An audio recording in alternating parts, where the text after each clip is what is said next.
This briefing is being streamed on the General Assembly YouTube channel. Members will be muted throughout this briefing. If you have a question after the presentation, please use the raise hand function, which is located either underneath the participant list on the right side of your screen or under the reactions bar at the bottom of your screen. After your name is called, please unmute yourself. Remember, even though we're meeting on Zoom, please refer to our usual committee rules of one question and one answer from the panel. Also, please keep your questions brief. You can also ask questions offline. Today's briefing will include approved 2026 individual and small group health insurance rates, perimeters for the 2026 state subsidies and the state reinsurance program, and a discussion of HR 1 and other federal provisions impacting Maryland. We will begin with Insurance Commissioner Marie Grant from the Maryland Insurance Administration. And before we get there, I just want to thank our wonderful, committee members for making the time. I miss seeing your faces. We'll be together soon before you know it.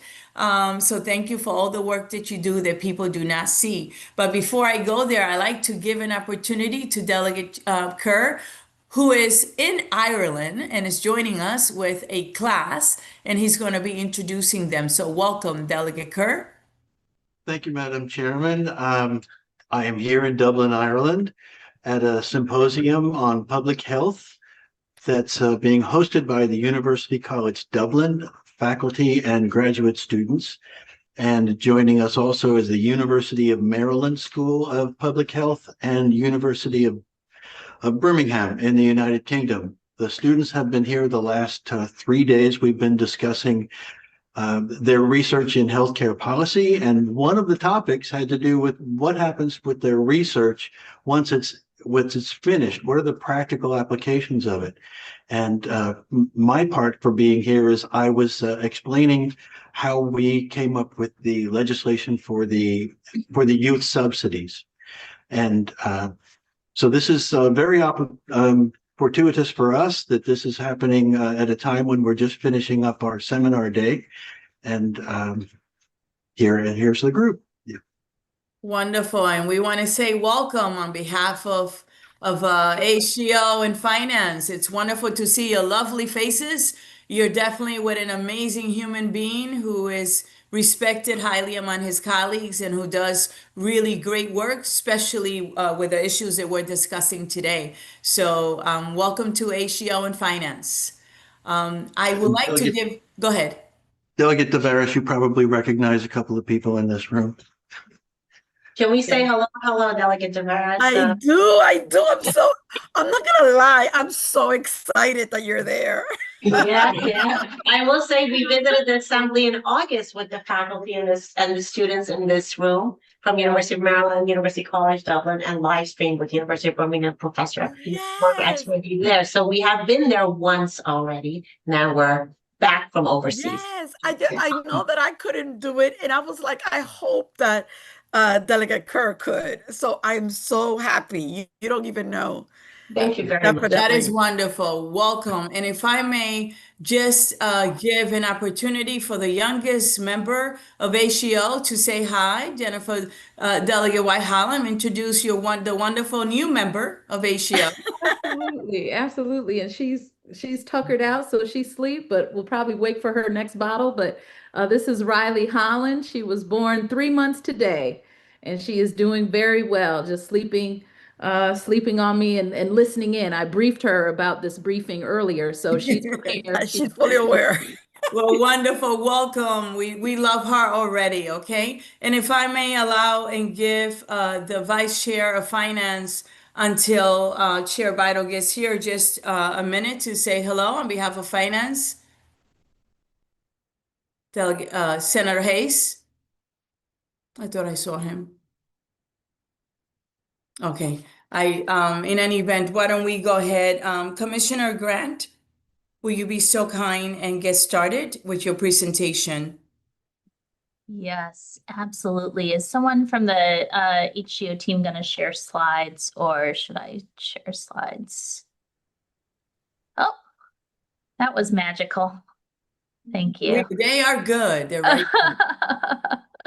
All right, so good afternoon, everyone. My name is Marie Grant. I'm the Maryland Insurance Commissioner. It's really a pleasure to be with you today. We have a lot of ground to cover, and I'm gonna talk fast.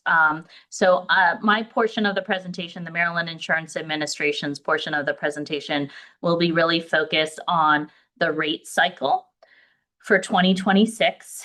And then I'll turn it over to my colleagues at the Maryland Health Benefit Exchange to talk about the implementation of the state subsidy, changes to reinsurance, and just the impacts of HR1 that they are working through, and a number of other issues. So next slide, please. We will kick it off. Brad Bobin, our chief actuary, has a conflict. He may join us momentarily, but in the meantime, I will talk through high level our rate approvals. Next slide. All right, so just in general level setting, the standards by which the Maryland Insurance Administration reviews rates for health insurance are set in law. For health insurance, rates must not be excessive, inadequate, or unfairly discriminatory, and they must be reasonable in relation to benefits. Otherwise, our agency can disapprove or modify a proposed premium rate filing. Our actuarial team begins by reviewing the 2024 experience period for claims, looking at past year's claims, looking at past projections, and obtaining analyses from carriers that help normalize for confounding variables and understand drivers of past year's experience. Next slide. And I'm sorry, this is really like looking at 25 for 26 rates. I think we had some outdated numbers there. So there are actuarial standards of practice that our actuaries must follow in reviewing rates.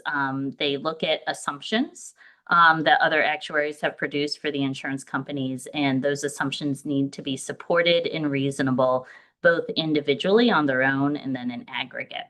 And so some of the key items in the filings with us for all of our ACA products and for 2026 were things like claims trend. That's both cost and utilization. That's the healthcare costs that we think about, right? Those ingredients, what do the hospital's services cost? What do the physician services cost? What do the prescription drugs cost? Everyone is also looking particularly in these risk pools, which are guaranteed issues. So there's no rating on health status. We're looking at morbidity. So that's the overall health status of the pool and how healthy people are, because that is another driver of health claims, and then the prices that insurers can reasonably be expected to pay out. We look at operating expenses. We look at profit margins and contributions to reserve, risk adjustment transfers. There's under the ACA, there are transfers that happen to essentially adjust for some carriers. Maybe they have narrow networks. Maybe they're only in certain portions of the state. They may be attracting a healthier population, and so there is a federal risk adjustment function to transfer funds from carriers who end up serving healthier individuals to carriers who end up serving individuals with more health needs. Reinsurance, our reinsurance is critically important for REITs in our individual market. And we also asked a number of questions about the impact of proposed, and then once it was final legislation and regulations. Next slide. Okay, so this was the timeline for our rate review process. Our carriers filed with us May 19th. We had a public hearing on July 30th.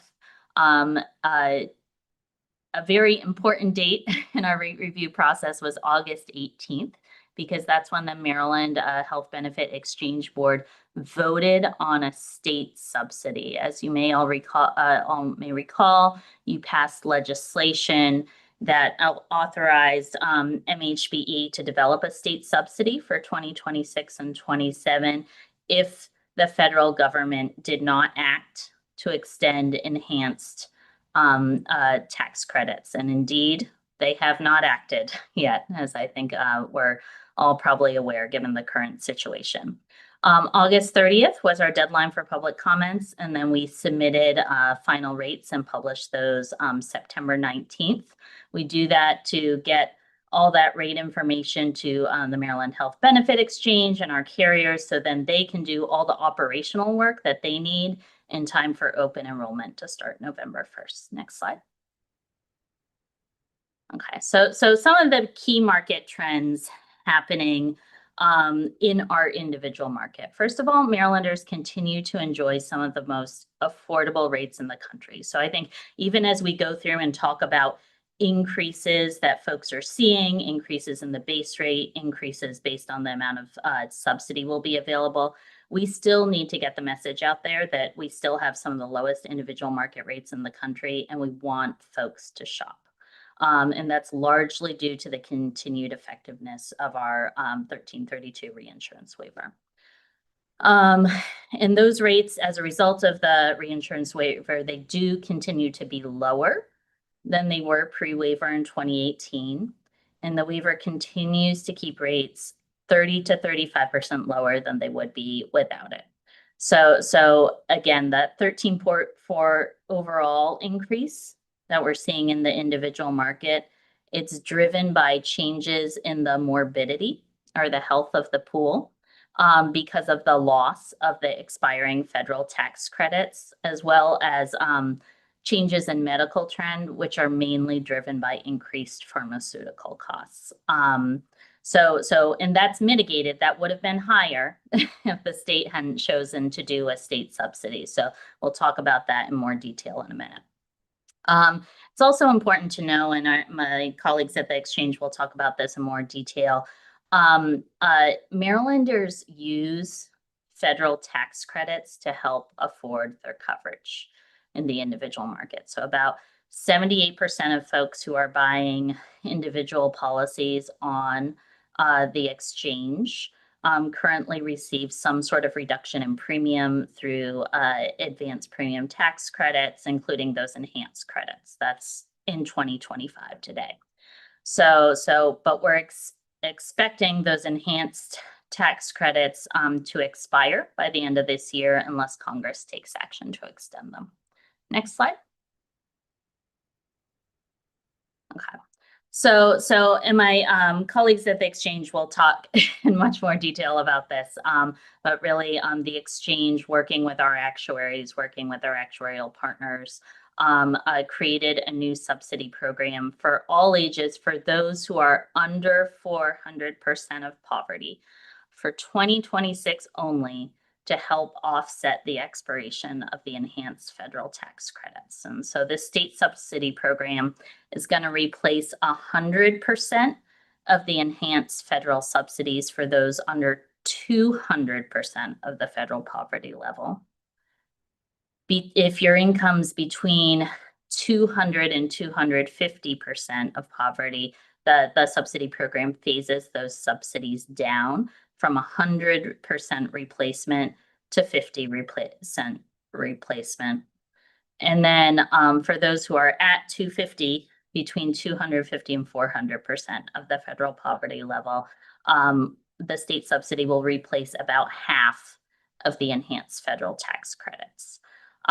So those earning more than 400% of the federal poverty level will not be eligible for state subsidies. The exchange, and they can talk about this in more detail, really needed to do the best they could with the money they have, and the coverage for those populations ended up being pretty expensive. Next slide. Okay. So again, what's been actually approved is that average increase in our individual market of 13.4%, and that ranges from 9.8 to 15.2%, depending on the carrier. it would have been holding 10 to 11% if those enhanced tax credits were extended. And that's a little bit higher than what the carriers initially filed with us in May, because we changed the reinsurance attachment point a little bit, again, to have that balance between needing to provide a state subsidy, providing reinsurance for those who aren't eligible for any subsidies, and being able to afford the program. It's important to know that Aetna is exiting the market, the individual market nationwide in 2026. In Maryland, that's a relatively small impact, just under 5,000 members. Carriers are seeing an overall pricing trend of about 6.4%. That's medical trend. So that comprises about 4.8% on hospital services. And that is about in line with what the HSCRC has approved. So it really does follow exactly that line of what the state approved for rates. 6.1% on professional services. And then again, 10.4% on prescription drug. I will say we sent in objections to ask carriers for more detail about the prescription drug price increases. It really depended, I think, on the carrier. There wasn't one simple answer to the question of why they are seeing such drivers in utilization. But the most important point is that the main driver of that 13.4% increase is the increase in morbidity, because we are expecting changes in the pool. We're expecting enrollment to fall from about 16% from the 2025 record level. And we're expecting the folks who leave to be healthier, which again leaves a less healthy pool and leaves a more expensive population to cover on a person by person basis. Next slide. Okay. So I want to talk a little bit in more detail about the issue of enhanced APTC and its currently scheduled expiration. So again, they were enhanced, these tax credits, in 2021 and then extended through December 31, 25. And what those tax credits, again, so there will still be federal tax credits available January 1, 26, if nothing happens, but they will not be as generous as they were, which will result in real affordability challenges for people that were using them to purchase insurance. So these enhanced tax credits have an increased tax credit amount. And then they also increase the number of folks eligible for tax credits. So the original ACA, there was a cliff at 400% of poverty.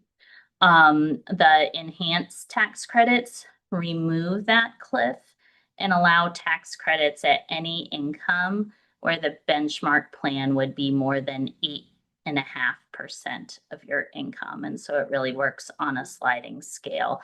And this becomes actually really important for folks who are older, maybe in that 55 to 65 range, because we do have age rating under the ACA. And so those plans can often get pretty expensive for that population. And these enhanced tax credits really did help those folks afford that coverage. Next slide.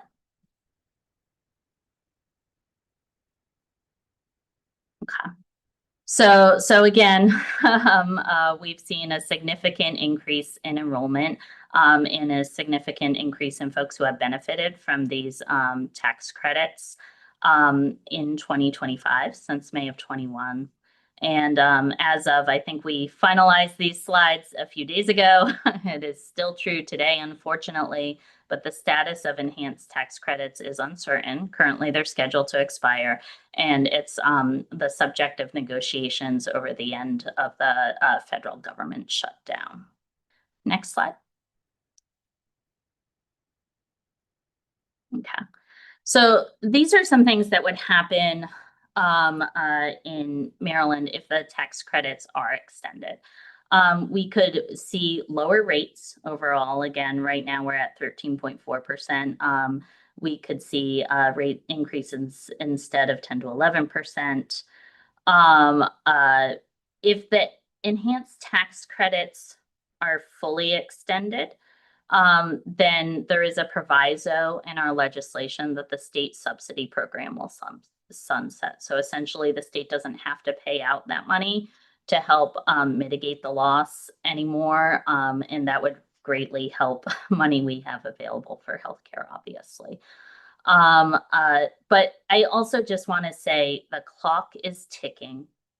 It is already today, as of October 16th, likely to, we're getting to the point where unless this extension happened in the next couple of days, it's likely too late to have carriers refile rates for 2026.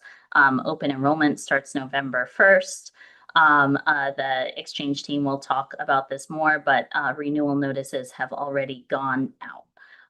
That being said, even if we slip into the time where it's too late to have carriers refile rates, there's still benefit if these tax credits are extended, because they will still continue to have a significant benefit for affordability for Marylanders. Next slide.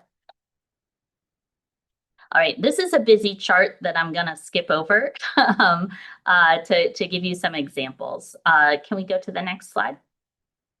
So that chart shows in a little more detail some of the impacts. And if you're curious about how this is going to hit families and incomes, you can, the exchange has an online shopping tool that you can use.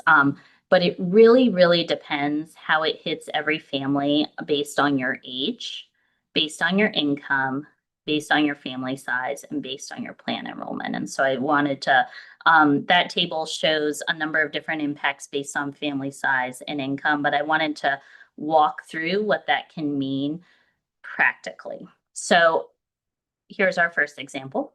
A 40-year-old single person in Maryland earning $31,300 per year. That's 200% of poverty for a single person. Right now, because of our state subsidy, they can anticipate paying a premium of $53 per month in 2026. And that's a 0% change of 2025, and that's because of our state subsidy. But if we hadn't done a state subsidy, that same individual would be paying on average $173 per month. That's a 227% increase for someone making $31,000 a year. Next slide. So here's a couple of other examples using a family of four at a couple of different income levels. So a family of four in Maryland with adults age 45 and 43 that makes a little over $80,000 a year can anticipate paying this year $419 per month in 2026 versus $271 per month. And that's a 55% increase. And that's a reflection that the state on its own can't pay for, can't afford the total costs of that federal tax credit. But even our state subsidy still really helps that family, because if we didn't have a state subsidy, they would be paying $568 per month, 110% increase out of pocket. And then our last example for a family at I think it's 401% of poverty, adults age 45 and 43, they make about $129,000 combined per year. They can anticipate paying about $1,400 per month for coverage versus $916 per month in 2025. That's a 56% increase. And because their family income is over 400% of poverty, they won't qualify for our state subsidy. Next slide. Okay, so this is some details in your handout with the exact some history and rates and changes in rates over time. Next slide. All right, so that was a lot of, I think, maybe gloomy but important news. And again, I just want to emphasize that despite those big changes and out of pocket, we want to emphasize that despite all that, we are one of only a few states that took action to do a state subsidy and protect Marylanders. And then we did that on top of rates that are already comparatively affordable across the nation. And so we still want folks to come shop. We still want folks to look at plans. The individual ACA dental plans, better news. We had average a decrease of about 1.4%, and actually over half of our policyholders are receiving rate decreases, and just the claims trend in dental for these particular plans remains very low compared to medical in our individual ACA plans. Next slide. Okay, and this is just a summary of the different plans. Next slide. Small group ACA. So in small group, we had an overall approved rate of about 4.9% on average. There was some variation by carrier. All carriers were approved from increases, and those ranged from 2.9% to 11.8%. Again, the major driver here was claims trend. And again, prescription drugs overall are the main driver of that claims trend. But we also want to highlight that the small group market does continue to see enrollment loss, which is concerning and something that we're monitoring closely. But morbidity, projected sort of illness of the pool, is stable, and that implies, at least at this time, that the groups that are leaving the small group market are not healthier than average. Next slide. And that summarizes our rate approvals in the small group market. Next slide. All right, that was a lot. I am happy to answer your questions and turn it back to you, Madam Chair. Thank you very much. I think that I would like Michelle Everly to give her presentation, if that's okay, or should it be Brad? I think Michelle is next. Thank Okay, you. beautiful. Thank you. And thank you for your presentations. We'll do for the members, we'll do the questions at the end. And again, I want to thank the members of Finance and HGO for making the time to be here today. I don't know, Chair Vital, has she joined us? Would you like to say a word or two, Chair Vital?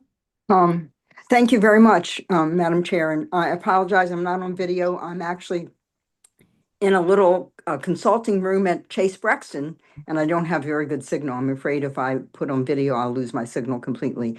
But thank you for your patience waiting for me to join.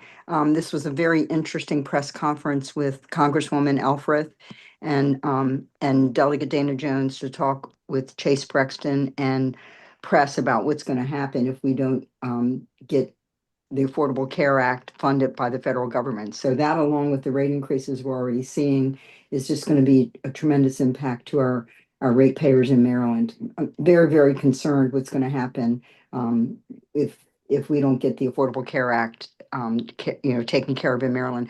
I really appreciate the Maryland subsidy, which will help obviously a lot. But listening to the rates, I joined while our wonderful insurance commissioner was speaking, and listening to the rates and having people pay double what they're paying now, along with, as we know, increased energy and increased food, is just going to be very, very difficult for our families in Maryland. So Chair Panumelik, thank you for this meeting today, and I will continue to stay and listen to the rest of the presentation. And I think you recorded the presentation, if I'm not mistaken, so I Yes, can go it back is. to the beginning later today. Thank you very much. Thank you, and thank you for being a partner. And we're, in a way, it's going to be tough, but we're blessed because we're innovative, right? And we have put things in place.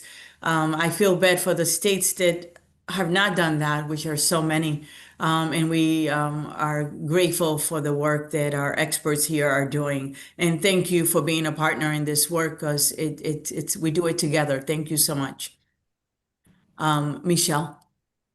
Thank you, Chair Pena-Melnick and Chair Beidel for this forum today, an international briefing, which I had not anticipated, but how fun.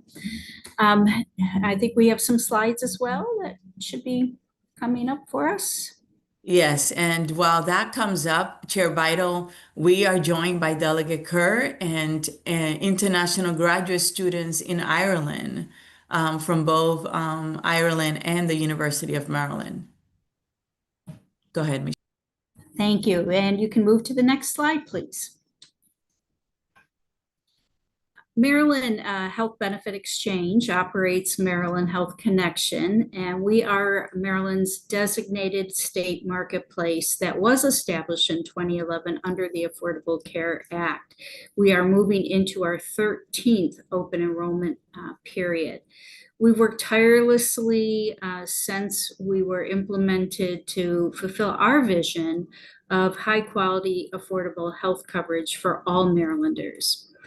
In 2019, under the guidance and approval of HHS and Treasury, and with both of the committee support that are here today, we were able to institute the state reinsurance program. We did see that that led to 35% reduction in premiums over a 3-year period. And as Commissioner Grant said, it continues to afford Maryland residents with the lowest bronze and gold plans cost for those plans in the nation. And overall, our premiums are still lower than many, many other states. After the institution of the reinsurance program, we did see an average increase of 3% in our enrollments over that 3-year period of time. In 2021, after the American Rescue Plan Act was put in place, we saw that those expanded tax credits averaged 11% increase in our enrollments over a 3-year period of time. So that just demonstrates how much those expanded tax credits have really helped with the affordability and with folks that want to do the right thing and purchase health insurance for their families. We had once a public health emergency unwind concluded, and that was folks rolling off of Medicaid. We actually saw a 17% increase in those enrollments. So another thing that was not factored in is really the safety net that the exchange has become for many folks as a place to come get affordable health coverage. So the outcomes of what we have seen over the last 14 years have really been dramatic. And again, we are so lucky to be in Maryland because of both of your committees and because of the innovation that we are constantly looking at and how to provide affordable health coverage. We added a video in here for you to review, and it's really wonderful. Shelley Eldridge, who's the founder of Visions Creative, and she is a great spokesperson to say, but for the Affordable Care Act, she would not have been able to start her own business. And during COVID, when she lost her job, her COBRA payments were just way too expensive. And then she found the Affordable Care Act and she found Maryland Health Connection, and now is contributing with a small business to our community. Next slide, please. I'm going to talk a little bit about the federal changes. We've had a triple whammy as far as the exchange is concerned. In June 2025, this year, we had the Marketplace Program Integrity Final Rule. That came out that did things that either put up barriers or stop coverage pretty quickly. And most notable of that is the 300 DACA recipients, Deferred Action Childhood Arrival recipients, that we had to discontinue their health coverage by the end of September. Most health coverage is purchased for a full plan year, January to December. That's typically how we all pay for our health insurance. And we had to cut health insurance short for these 300 people by the end of September. Fortunately, again, Maryland, we worked with our carriers, and we said if these consumers can purchase or pay the full freight of their health insurance, would you please allow their deductibles and accumulators to carry over so that they wouldn't have to purchase a new health plan and face new deductible. So that was something, at least a little safety we could provide to that population. Then, of course, in July, we had the signing of HR 1, which has implemented many more changes that I'll go over in a moment, some immediately, some coming down the road. And then the biggest of all is the expiration of the enhanced premium tax credits. I will say that back in April, when as an exchange in the state-based marketplaces, we were telling everybody, you know, Medicaid was on everybody's radar, but nobody was paying attention to the premium tax credits. So we kept educating people. These are going to happen now. This is going to be the first shoe to drop of people not being able to afford health coverage. And lo and behold, the message finally did get to the highest levels, and we are seeing that now with the government shutdown, and this being such a prominent item within that shutdown. Next slide, please. So changing this year, I talked about DACA, the 300 folks. We are now getting calls to our call center. Of course, it's October 16th. We know some of the individuals have no idea that their coverage is terminated until they go to fill a prescription or access care, and they will learn they no longer have coverage. We actually started in July sending out communications directly to our 300 DACA enrollees to say, your coverage will be ending. Please utilize your coverage now. If you've been putting off getting anything that you need to get taken care of, do it now before your coverage ends. The other change that is occurring for January 1st is the end of eligibility for financial assistance for low-income lawfully present immigrants. And these are folks that are under 100% of federal poverty levels. They are no longer eligible to get the premium tax credits. And we anticipate 20,000 Marylanders will be impacted by that. We did auto-renew all of these individuals, and I think the actual number was 17,000 when we did the renewals. But again, they're being renewed without any tax credit. So we don't know how many of those will be able to afford paying the full price without utilizing their own tax credits to help make it affordable. Next slide, please. Other changes that we see coming down the pike, actually one was effective again August 25th. These two are not necessarily catastrophic. Again, it's more putting up barriers for coverage. So with income verification, if we can't verify it through electronic data sources, we use the IRS Federal Hub, we use Department of Labor Beacon system. If we're not able to automatically verify income through our electronic data sources, we then ask for a verification, whether it's a pay stub or some other verification of income. The typical time period was 90 days during COVID. That was extended by another 60 days. It's now reverting back to 90 days. Again, not catastrophic at all, but it will just create another barrier for coverage. Likewise, the end of a special enrollment period. These are lowest income households under 150% of federal poverty level.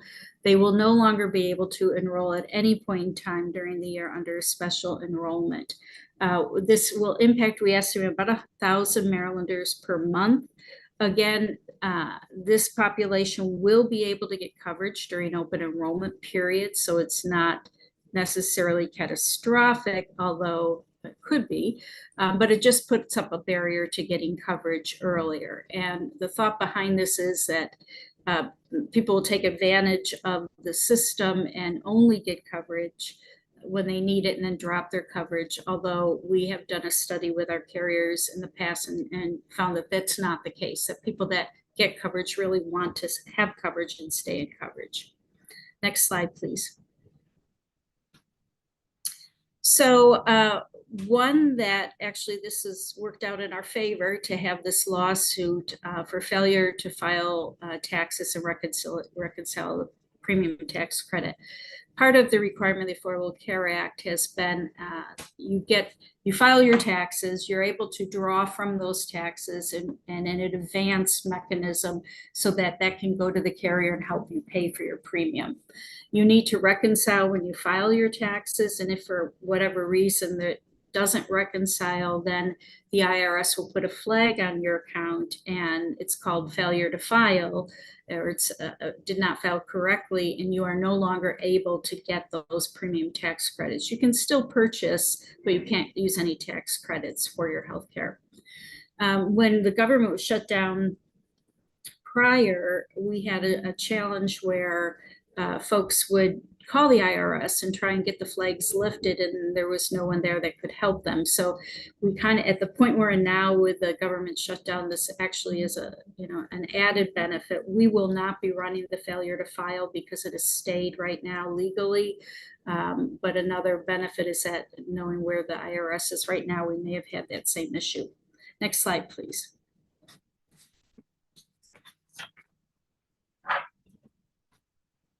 So increased costs this year. Commissioner Grant talked an awful lot about the expanded tax credit, so I won't go into a whole lot of detail here. We do anticipate that there still could be congressional action from just an operational standpoint. If it was a straight extension, meaning we're going to keep exactly what we have for one more year. From a technology standpoint, that would not be a heavy lift for the exchange to implement that. Of course, we'd have to suspend the state subsidy and have new rates put in, and then have that move forward. Now, if there is any other policy change, which has been talked about, whether there's an income cap, whether all plans have to have minimum deductibles, anything else such as that would take significant time, because that would be a programmatic technology change, and we meaning the exchange and with our other state marketplaces are evaluating what would that look like, and would that look like having to close down open enrollment period, having to extend open enrollment period. So everything is up in the air right now, not knowing what will come out of Congress and what the timeline will be. So in the meantime, we continue to just move forward. We did delay getting our renewal notices out by 1 week. They typically are around the last week in September. We waited until after the 1st of October to see if Congress would take action. And then we debated, do we wait and not send our notices out or send them out now? Because our notices do show what the new premium costs will be, what the tax credit will be, and what the state subsidy will be. And we just said, no, we're sending it now. And perhaps if consumers see that, it will be a call to action and help get something done through Congress. Next slide, please. So things coming down in the future, and these are again between the two rules that came out in June and July. Open enrollment will change next, not for 2026, but for 2027. We will no longer be able to run an open enrollment into January. We will conclude the end of December. Again, not hugely catastrophic, but a huge barrier for people trying to get coverage. Bigger issue, many lawfully present immigrants will no longer be eligible to get financial assistance, and this is effective January 1st, 2027, which would eliminate eligibility for many lawfully present immigrants, including refugees, asylees, and people with temporary protected status. Huge impact to our immigrant community that we're feeling right now and will continue to feel into the future.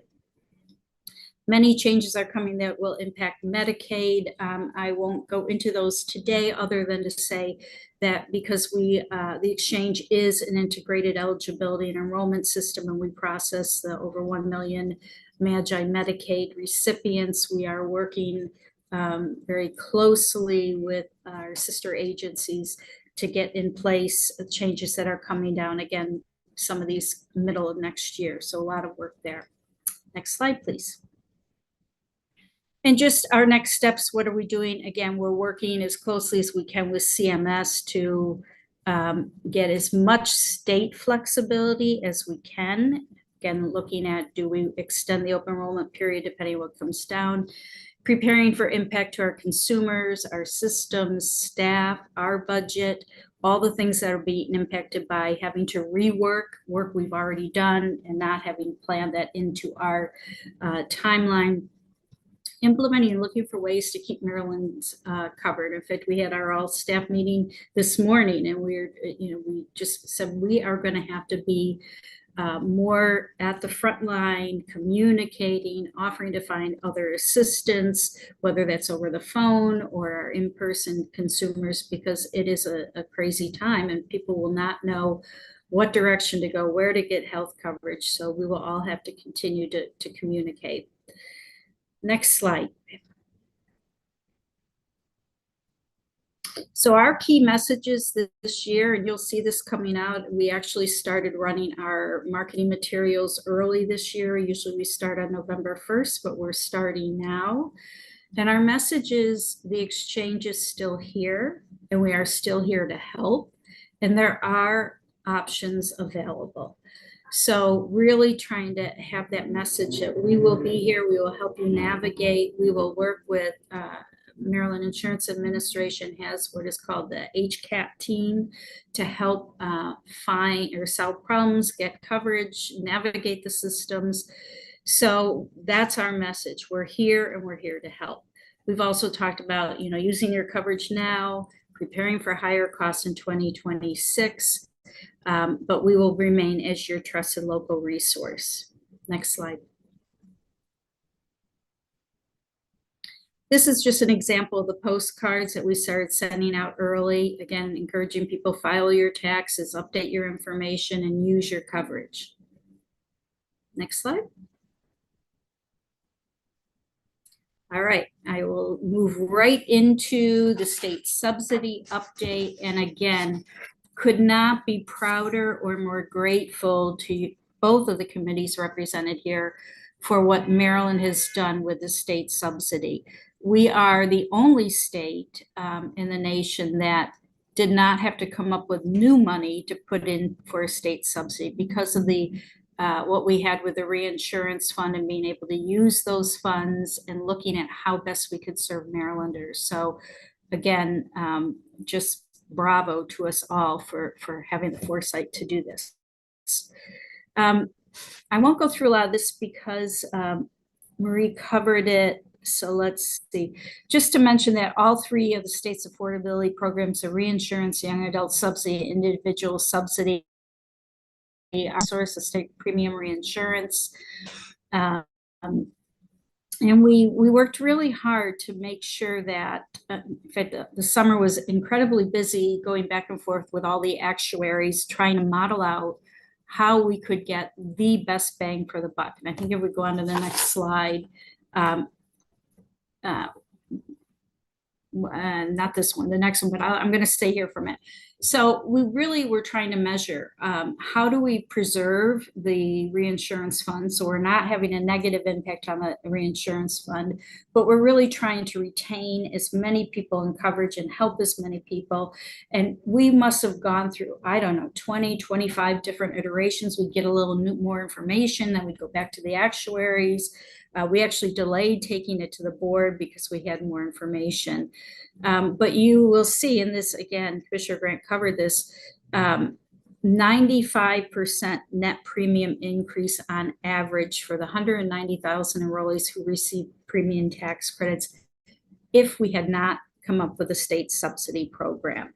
With the state subsidy program, that average increase will be 35%. Coverage declines. Again, we're just going to have to see how much people can afford, but approximately 110,000 enrollees, 34% of our individual market would no longer be able to afford the coverage if we had not done something. We anticipate with the state subsidy that we've reduced that amount by 2/3. So right now we are anticipating 30,000 potential folks losing coverage because of the inability to afford the additional premium. And then also the 20,000 that are losing APTCs because of their immigration status.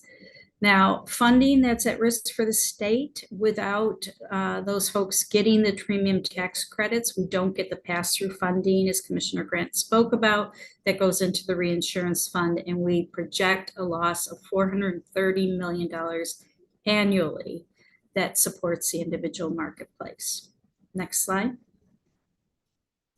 So this is what I was talking about on the subsidy design. How do we mitigate reduction in federal tax credits, maximize enrollment in the individual marketplace, consider the solvency of the reinsurance program through calendar year 2028, and then how do we account for uncertainties in enrollment in Medicaid? We know cuts are going to be coming from Medicaid, and folks will be looking to come onto the individual market, and we need to provide affordable coverage in that marketplace.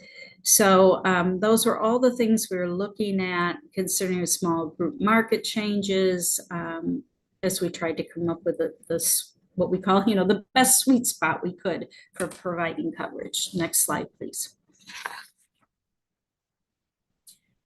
So this is just, again, another picture of that subsidy amount. And Maria had gone through a lot of this, so I won't talk about it, other than to say we did commit to making sure that people less than 200% of FPL would not be harmed. So we could do a full replacement of whatever they lost in the premium tax credit. You can see one person, 200% FPL is $31,300, a family of four, $64,300. That doesn't go very far when you're having to pay for rent, utilities, food, healthcare. So we're happy with that. And then Marylanders who earn up to 400% FPL, 250 to 400, would be replaced with 50% of the lost APTC. And sadly, we were not able to do anything with those over 400% of FPL because of the sheer cost. We will continue the young adult the young adult subsidy program. And again, we have about 1/3 of our marketplace right now is under the age of 34, which is really good for that. Again, that morbidity in young and healthy enrollees. Next slide, please. All right, I will move into the reinsurance program. So the reinsurance parameters are set by the MHB Board of Trustees, and then the insurance commissioner establishes the dampening factor. And the dampening factor is just how reinsurance interacts with the other the risk adjustment programs. We had started to increase in 2025 with the intent of increasing every year the attachment point by $1,000, just as a means of keeping up with inflation. And as we know, the cost of medical care will be going up. We did decide this year to increase it by another $1,000 for 2026, just so that we would have additional funds we could put into the state subsidy program. So that is where we landed. Coinsurance still stays at 80%, cap at 250%. Again, the Maryland's reinsurance program is still one of the best reinsurance, most beneficial reinsurance programs in the nation. So we, even with that attachment point at 24,000, is still very low. Next slide, please. And how do we fund all of this? It was the reinsurance program, and then the young adult subsidy and the state subsidy is through the assessment on most state regulated health insurance companies, and 2019, we had a 2.75% assessment. We reduced that beginning in 2020 to 1%, and that is valid through 2028. We will have to come back and start to think as a state, what do we want to do with the reinsurance program beyond 2028? So our reserve, we had a really good reserve because the 2019 assessment started off high at that 2.75%. And then we had several years of federal pass-through funding being higher than we had anticipated, which meant we didn't have to spend down on that state reserve. So it allowed us, fortunately, to be able to support these other programs. Okay, I'll go on to the next slide, please. And this just shows you a little history of that individual market change. So you can see the first 4 years, or from 2015 to 2018, we started to see the really significant increases. In 2018, it was a 28% on average. We implemented the state reinsurance program. We saw the next 3 years that 35% decrease. And then we were kind of with medical trends. So we saw 2.1%, 6.6, 4.7, 6.2. And now we are, and you heard Commissioner Grant say the medical trend is 6.4, but the morbidity, the anticipated morbidity is playing into such a significant spike of 13.4%. Next slide, please. This is just a snapshot of, really shows the growth in enrollment on exchange, off exchange. And again, that great significant increase. You know, surprisingly, you make health insurance affordable, people want to buy health insurance. So that just is a trajectory of where we've been. Next slide, please. And this is just a snapshot. I know we've presented this before of the reinsurance fund, and this federal funding is the green block. The state funding is the blue block. You'll see where the reinsurance costs are in the fund balance end of year.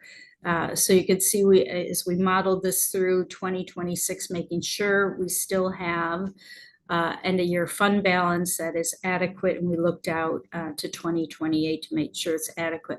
We will have to, for 2027, depending on what Congress does, come back and make a decision about what we do with regards to the state subsidy for 2027. Next slide, please. All right, I have a few other updates that I will just leave you with. And the first one is the one that I really, am most unhappy about.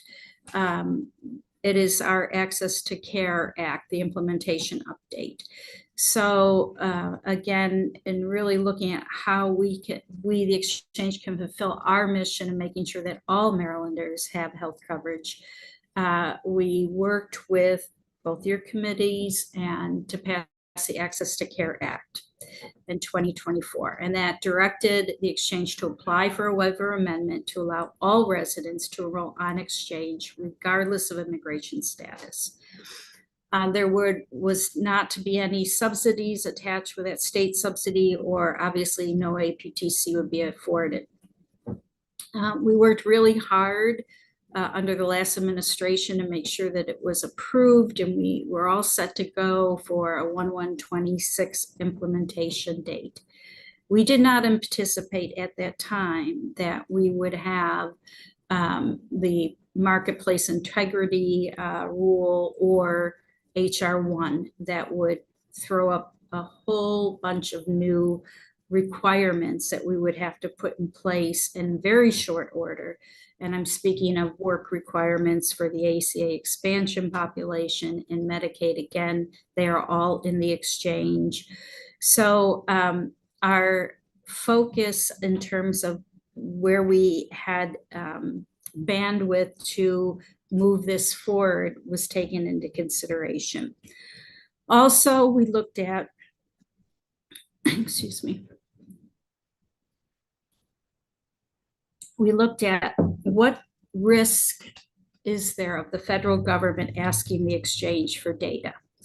And we had started to see that other entities were being forced to give data to the federal government. And we are concerned about having undocumented individuals enroll through the exchange and having to share that information. That was a consideration. The biggest consideration was that there would be no significant harm to any undocumented individual wanting to purchase health coverage. Today, anyone can go direct to an insurance carrier and purchase health coverage and pay the full premium amount. Anyone can come on to Maryland Health Connection today and use our what we call the plan shopping, put in a few data elements, look at all the plans, see if the doctor's in that network, see what the cost of that plan is.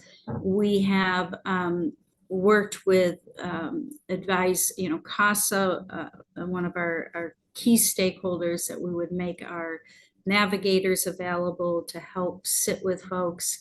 And also we have dedicated Spanish-speaking brokers. And we're doing something new this year, which is a virtual enrollment where we're doing breakout rooms and having people get assistance with coverage. And we offered to be able to do that too. So, and just trying to weigh out where to land on this, we came down on the decision that there would not be significant harm, and we would implement it after we get the HR1 items that we are on a short, tight timeline to get implemented. So that's a decision we have made. We had it open for a comment period of 30 days. We have been communicating with CMS. We did put a date in of January 1, 2028. However, big caveat, as we get through the HR1, we will move to get this in place sooner rather than later. So that is not a firm date, it's an at least by that date. So that's my update that I hate to share, but important to share. Next slide, please. Open enrollment is around the corner. We've talked an awful lot about that. We put a link in here for all of you for our Maryland Health Connection social media toolkit, and ask that you utilize it, share it. You know, everything's there. You can just print it off and put information in it and share it widely. So thank you for helping us with that. And next slide, which I think is my final slide.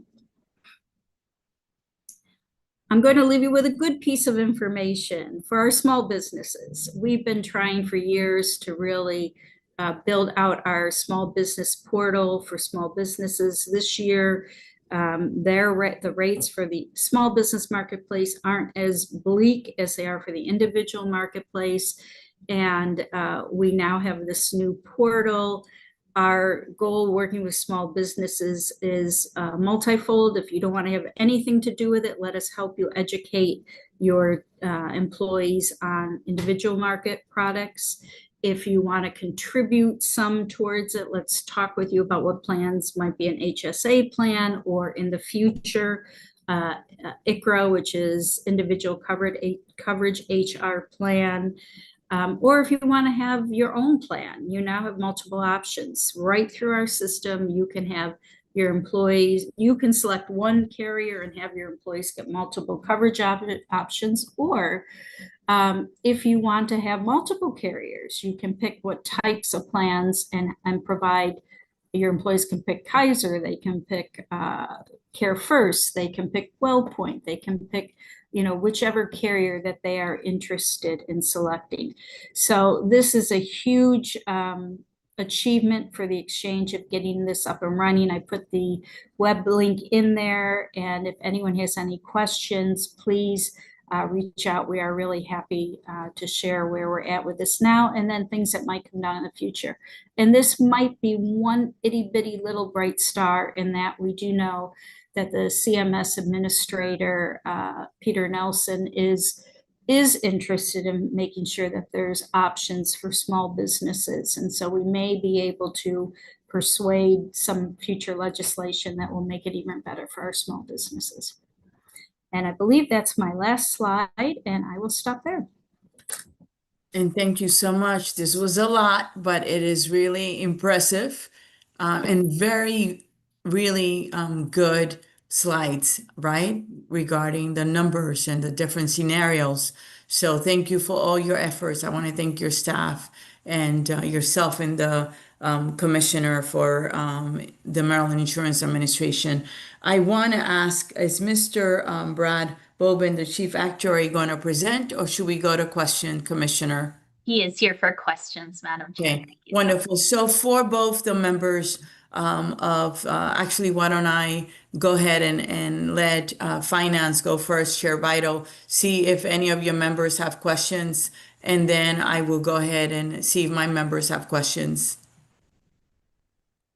I think I only have one member still on the call, and it's Senator Hershey. Senator Hershey, do you have any questions? He might be muted. Let's see. Oh, Senator Giles on the call, so I'm sorry, I didn't see Senator Giles. Senator Giles, do you have questions? No, I don't, Madam Chair. Thank you. Thank you. I am looking forward to actually seeing the slides, so I just want to thank our MIA and the Health Benefit Exchange for the great presentation and the really informative slides. So thank you both very much. Thank you. We do have questions. I'm gonna start with Delegate Morgan. I saw you first. Go ahead. Thank you, Madam Chair. If I can get my video running here. Thank you, Madam Chair. Great to see you. Good to see you. My question is for Ms. Eberly, if she could look at the slides. So on page 10 of the slideshow, it talked about 64,000 people being in the enhanced portion of the individual market, receiving enhanced credit to be in that market. And then it talked on page 26 of the 20,000 non-citizens that were going to be pulled out of that market. My question was, is the 20,000 inside the 64,000 number, or are we talking 84,000 people? Give me one moment, because one is on the commissioner's slide. Okay. All right, so this is the 64,000 increase, and that was from pre-enhanced tax credits to post-enhanced tax credits. So that's the increase in that. And then I think you're now talking about the 20,000 anticipated Non-citizens. Yep. part, the 20,000 non-citizens that were in the DACA. no, so there's 300 DACA. Okay. And then, and by the way, DACA were deemed lawfully present.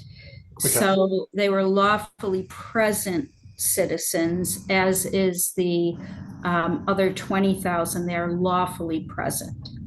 I understand that. So I'm asking on page 26, I believe, of the slideshow, if I can get to it here.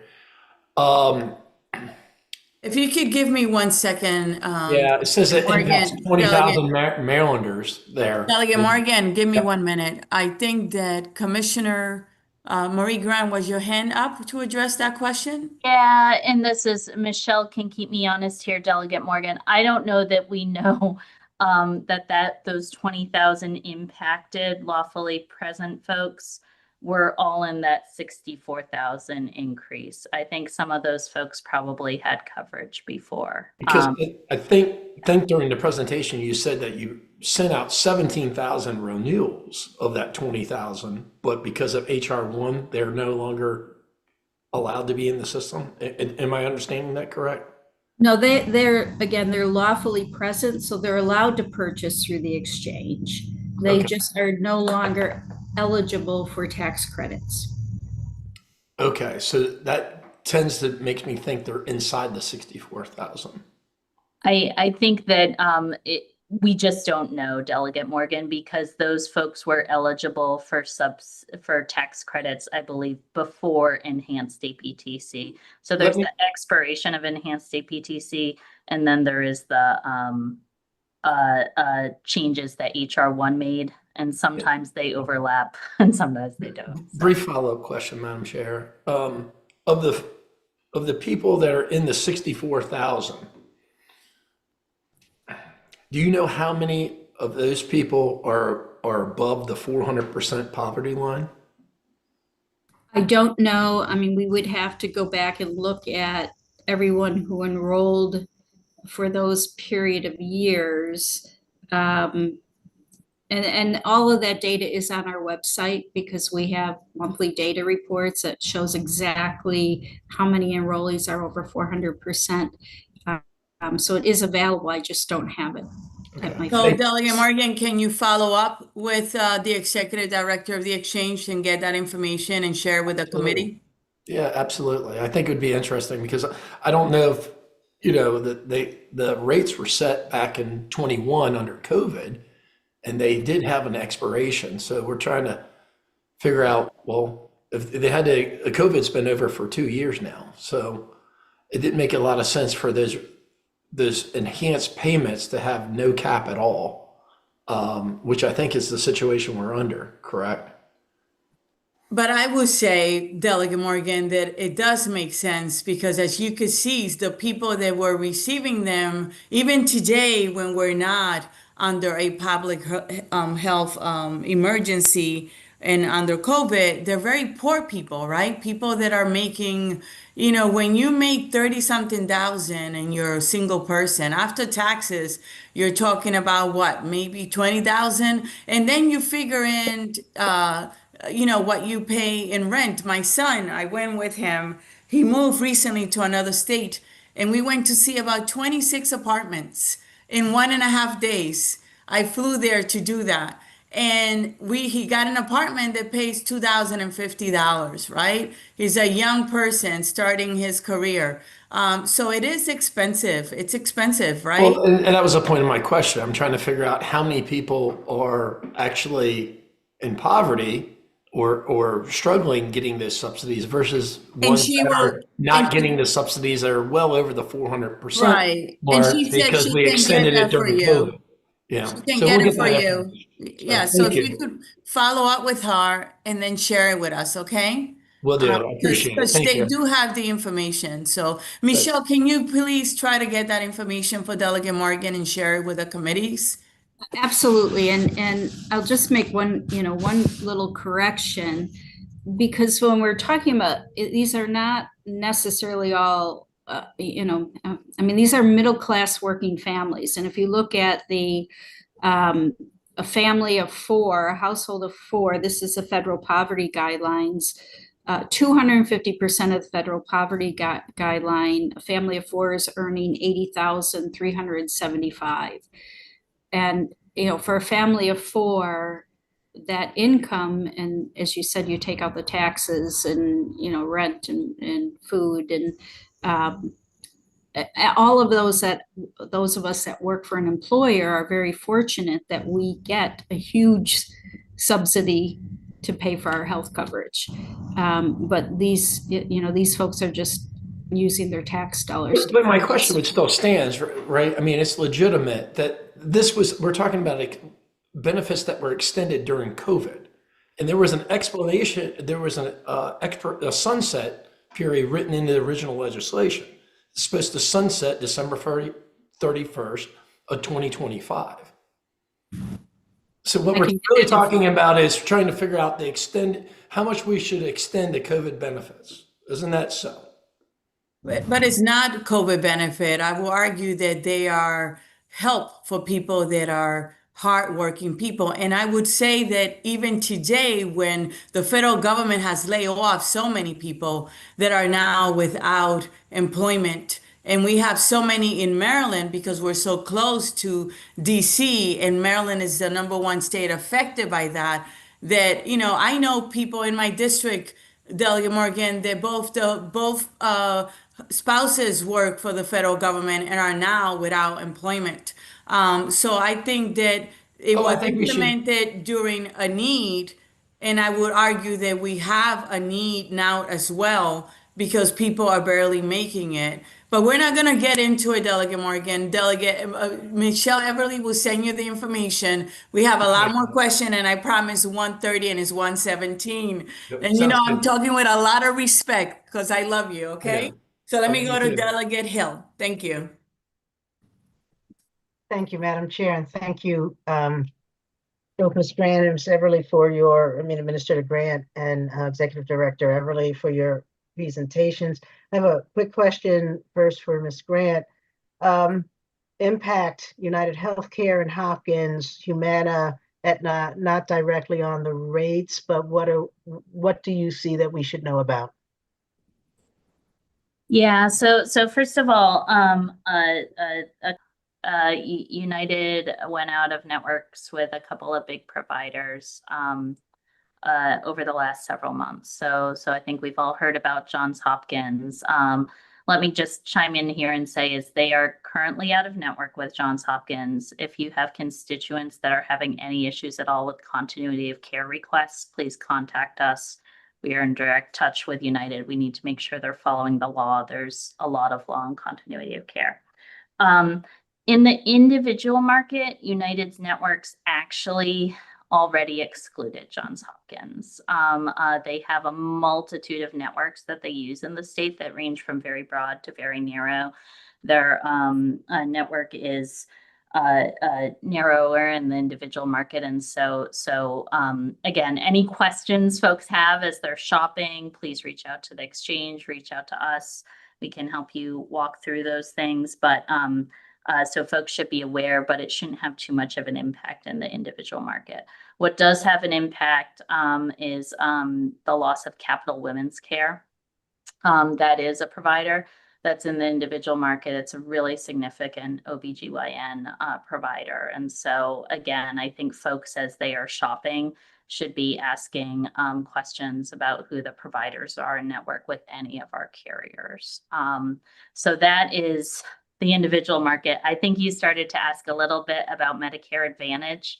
And I'll say there more to come. I think as folks on this call know, the state regulates Medicare Advantage the tiniest bit. I sign off on solvency for those plans to go to CMS and make their bids. And from there, it is a federally regulated program. There is a dynamic that the Medicare Advantage plans have raised about the intersection of like our federal rules with our all-payer waiver, and that's going to be a source of discussion, I think, with HSCRC pretty quickly over the next couple of months. We've also asked the carriers for some pretty detailed information about their changes for 2026, and once we have that information, we'll certainly share it with you all. I would just encourage everyone to shop, ask all the questions, look at your networks. I hope that's helpful, Delegate Hill. I don't know if that answers your question. Thank you, Madam Chairman. I asked Director Eversley a question. Yes, go ahead. And please Thank make you. your questions really short. So- It's 1:21, okay? Yep, thank you. Your analysis seems to be dynamic, taking into things. So what I want to know is the numbers that you presented, did it, in terms of what our Marylanders, regardless of what the original tax credits were offered for, they're going to be paying higher premiums if they can pay them at all. Did it also include any calculation for presumed HB1, the big beautiful bill tax credits that Marylanders are supposed to be receiving, so they have returned earnings and supposedly can then therefore afford to pay for this health care? But I don't, or this middle class that we're talking about, a lower class, do you have any sense that money is coming back and people in Maryland are going to be able to afford these higher premiums because they're going to be holding on to so much earned income that they were previously remitting? Do you have any sense of that? No, that was not in our scope of review. All right, thank you. And if I may, for Commissioner Grant, one thing that I'm very concerned about, and I know that my committee members and probably finance are as well, when you think about United and you think about the, OBGYN and the lack of OBGYN providers, right, all in the US and in the state, I don't understand how they can meet network adequacy. And I will ask your shop to please look into it. My office gets a lot of complaints about United more than any other carrier, And I hope they're listening. And it's a company that is doing quite well financially and making good profits as well. Delegate Shalega. Thank you so much. Thanks for You're holding welcome. And the, and by the way, guess what, Delegate Shalega? Today is Commissioner Grant's birthday. Happy birthday to Commissioner happy Grant. birthday. I know Happy yours was birthday. last week, so great to Yeah, see you. Go ahead. thank you so much. Michelle, you were speaking near the end about the data to the federal government and enrollment of undocumented immigrants. And I felt like I got into the middle of that conversation. So I know we're limited on time, and maybe I can call and follow up with you on that. But I know we allowed, the legislature allowed undocumented immigrants to get into the exchange through a legislation last session. Can And I correct that for a second? We passed a sure. bill that required the exchange to seek a waiver. It was granted, but it has not been implemented. So it is not allowed in Maryland. It has not gone into implementation, and it's not on the market. So those are the facts. It is not the law right now. It is not, the waiver was granted, but it has not been implemented, and it's not going to be implemented because the current federal administration will probably not allow it. So why do an exercise that is just not worth our time at the moment? Although we do support it, some of us, but it's not implemented, just for the record, because I just Thank recently you. had a conversation about it. Thanks for clarifying that. You're I know welcome. You're welcome. anyone, regardless of their documented status or citizenship status, is eligible to get healthcare on the private market. But you talked about your consternation on sharing data with the federal government. And can you tell me why you would have that feeling? There have been reports of different agencies being forced to give data to the federal government, and we do not currently have any information in our system on undocumented individuals. And if we, that was a consideration when we considered, not solely, I mean, one of the considerations of delaying implementation, because we did not want to have that data in our systems and not knowing if the federal government would require us to turn that over. So are you telling me you do not ask status? If you don't have that data, are you telling me you're not asking citizenship status of We ping documentation? We ping the federal hub for that information. But you do not ask. They don't have to. Yeah, we send the data that we get from applications, and we send that to the federal immigration hub, and they will return and tell us if there is a valid immigration status. They check, Okay. the federal government checks. All right, that was my question. Thank you. You're welcome. Delegate Collison, Vice Chair Collison, hello. Thank you, Madam Chair. Thank you. And I have a question that may not be able to have an answer, and then I just kind of want an affirmation on something. The question, and Commissioner Grant, this is for you. If it's, we are not certain, let's put it that way. We're not certain what's going to happen with the advanced tax credits. And you said it's likely too late to really help the rate setting for 26. I'm wondering if there's if there's, they are continued for however long, and we get that information before December 1, is there some sort of contingency that we can build in, like an emergency contingency, where we can take advantage of the extenuation of those credits? Or has that been considered, or is that something we could consider?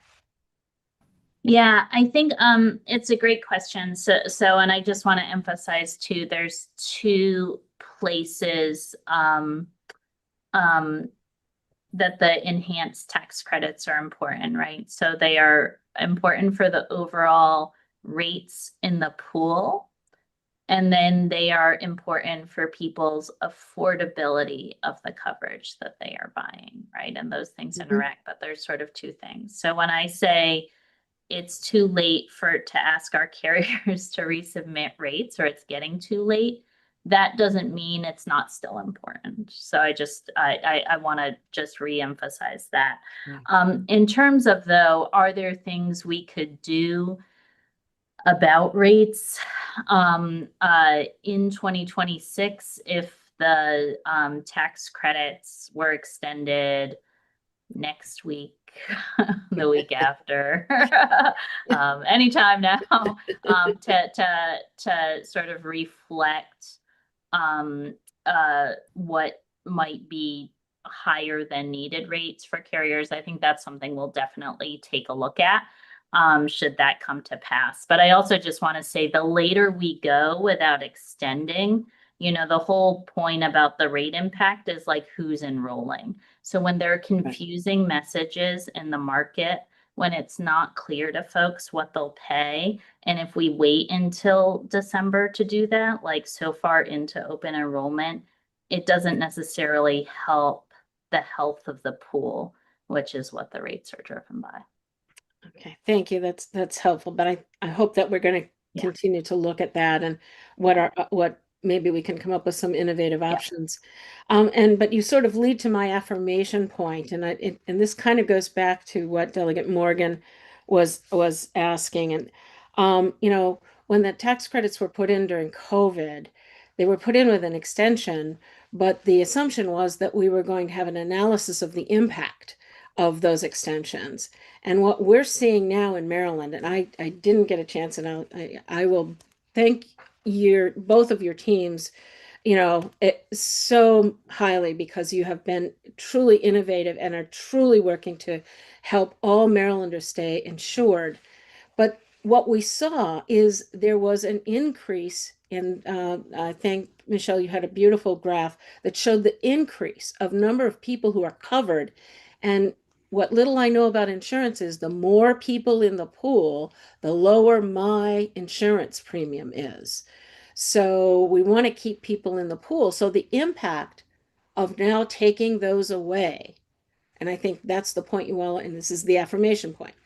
So you all are saying there is an overall impact to the entire insurance rate setting in Maryland with the loss of those tax credits. And